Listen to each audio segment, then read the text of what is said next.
May naka-cover sa likod. Hop, hop, hop. Ano, ano? Ano, mga batong ba?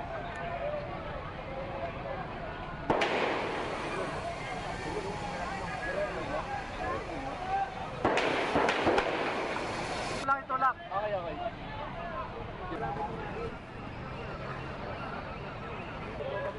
May pula oh. Ayun, may sumugod na.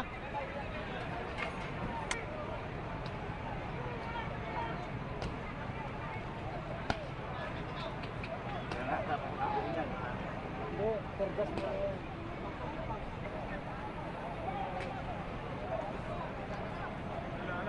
Kita mo? Ayan oh, may gumagalaw. Ayun. Oh! Shit. Putok siya oh.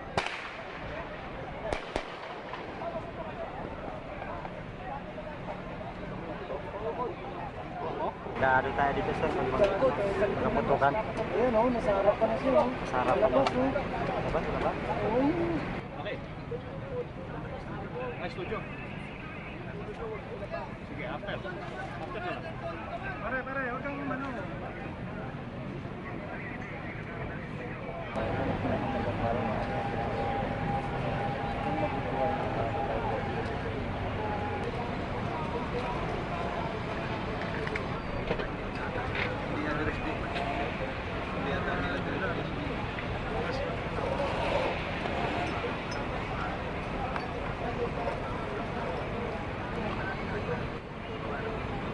Kailangan sa side niya. Wala, hindi mabuksan. Bad trip.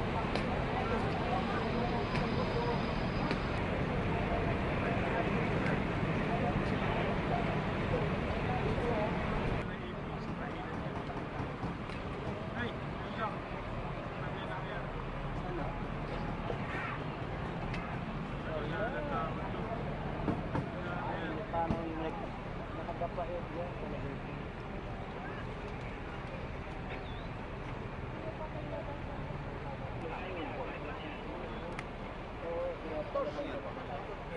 Kaya lubid ang dapat.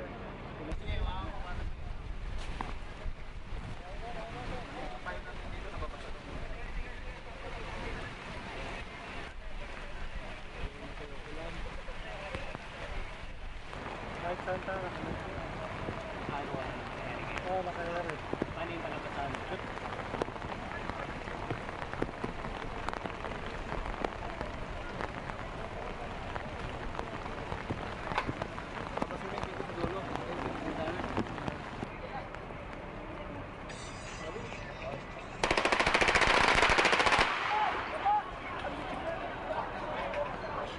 Sige. Masyado kami.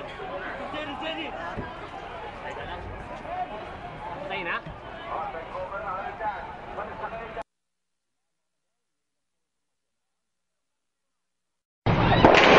The Philippines hostage drama has turned deadly. Just after 11 GMT, the bus, which had been captured earlier in the day, started to move. Police fired on the bus. The driver escaped, running to safety. No, according to the bus driver, he said all the hostages inside the tourist bus are all dead, which is why immediately the command group decided to make the assault. At this stage, the driver said all the passengers had been killed. So the police surrounded the bus, they smashed windows.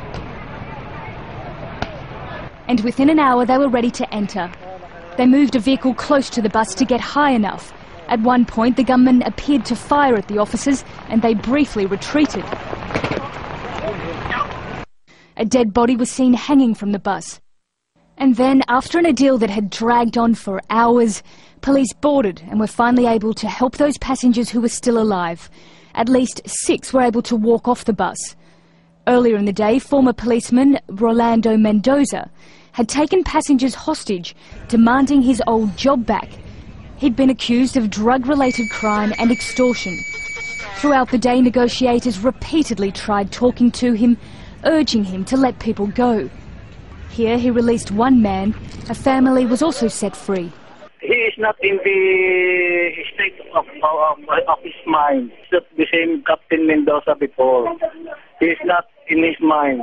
He posted his list of demands onto the windscreen of the bus and later set a deadline. It passed. But ultimately the situation escalated, and while some of the passengers survived, police will now have to answer to the families of those killed should they have stormed the bus earlier, before the gunman attacked. Nicole Johnston, Al Jazeera.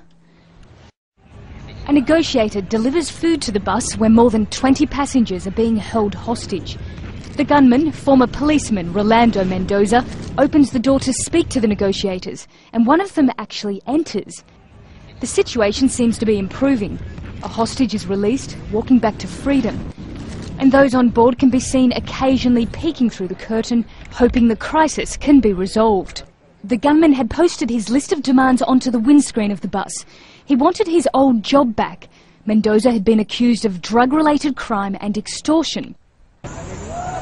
About an hour later, the gunman's brother, Gregory Mendoza, arrives, but police take him and his gun away.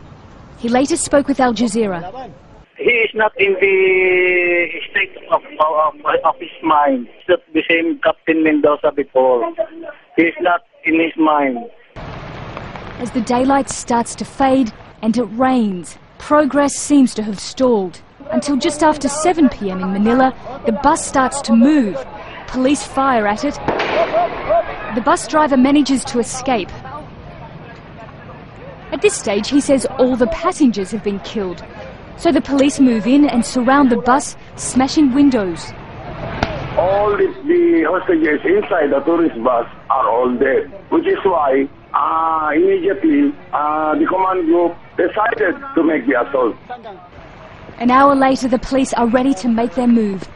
At one point, the gunman appears to fire at them. They briefly retreat.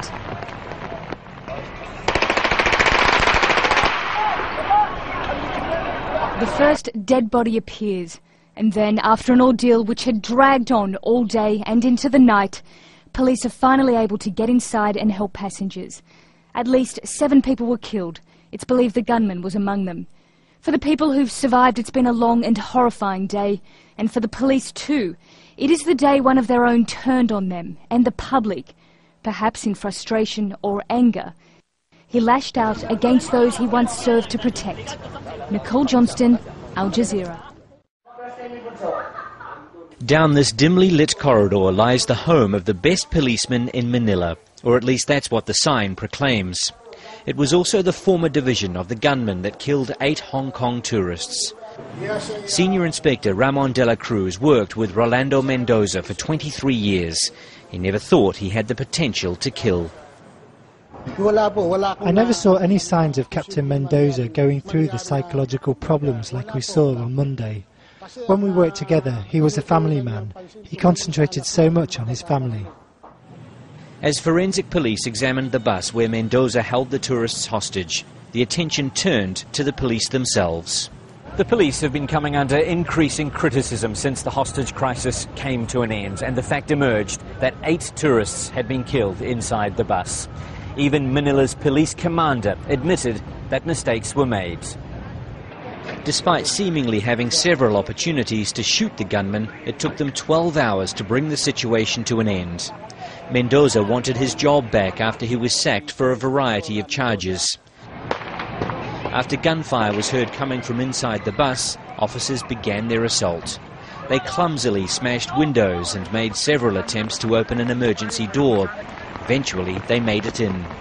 Mendoza had been shot by police. They were too late for 8 of the passengers. The Philippine president sought to explain the decisions made by the police. It's also called the final option, and it is only warranted when there is actual harm about to be inflicted upon the hostages or already happening. No?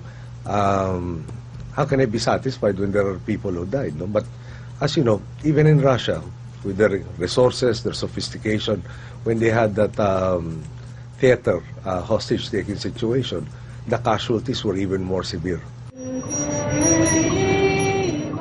A ceremony was held at the site of the deadly standoff. The government has promised a full investigation, a move welcomed by everyone, even the father of the disgruntled former policeman at the centre of it all. We are asking for help, especially the presidents. May everyone understand why my son was driven to this by a case that was dismissed by the Philippines National Police and never heard. Until some answers are provided, Filipinos are left to reflect on another dark day in their history. Wayne Hay, Al Jazeera, Manila.